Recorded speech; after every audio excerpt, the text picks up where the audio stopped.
Hey guys, welcome back to TLL with Gaurav. आज हम फिर से कुछ नया और अमेजिंग सीखने वाले हैं। तो अगर आप रेडी हो सीखने के लिए तो वीडियो को लाइक करो और चैनल को सब्सक्राइब कर लो। चलो बिना किसी डिले के वीडियो स्टार्ट करें। आज हम उस रहस्य की बात करेंगे जो गीता में बहुत कम लोगों को समझ आता है, आत्मा का असली घर और मृत्यु के बाद उसकी यात्रा। पहला रहस्य, शरीर नहीं, आत्मा सच्ची पहचान है।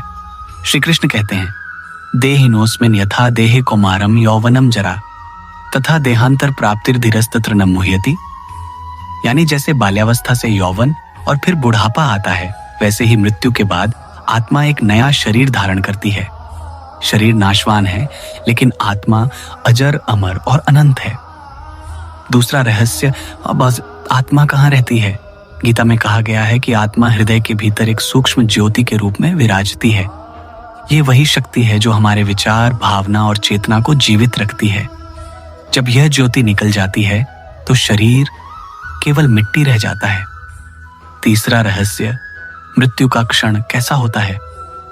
जब आत्मा शरीर से निकलती है तो उसे 3 शक्तियां घेरे रहती हैं: चित्त कोलन विचार, वासनाएं, इच्छाएं और कर्म, किए हुए कार्य। यही तय करते हैं कि अगला जन्म कैसा होगा। इसलिए कृष्ण कहते हैं, जैसे मनुष्य अंतिम समय में जिस भाव में होता है, वैसा ही उसका अगला जन्म होता है। चौथा रहस्य, मृत्यु के बाद क्या होता है? आत्मा एक अदृश्य राह पर चलती है, जिसे गीता देवयान मार्ग और पितृयान मार्ग कहती है। एक आत्मा प्रकाश के मार्ग पर जाती है, दूसरी अंधकार के मार्ग पर। प्रकाश का मार्ग वही चुनता है जो जीवन में सत्य, प्रेम और निस्वार्थ कर्म करता है। पांचवां रहस्य, आत्मा की अंतिम मंजिल। गीता कहती है कि जो व्यक्ति अपने भीतर पुरुषोत्तम यानी परमात्मा का साक्षात्कार कर लेता है, वह जन्म और मृत्यु के चक्र से मुक्त हो जाता है। श्री कृष्ण कहते हैं, मामुपेत्य पुनर्जन्म दुःखालयम शाश्वतम नाप्नुवन्ति महात्मानः संसिद्धिं परमां गतः।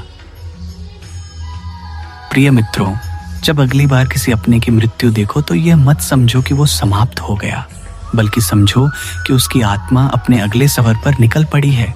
ऐसी वीडियो देखने और श्री कृष्ण के उपदेश सुनने के लिए हमारे चैनल TLL विद गौरव को सब्सक्राइब करें। Thank you.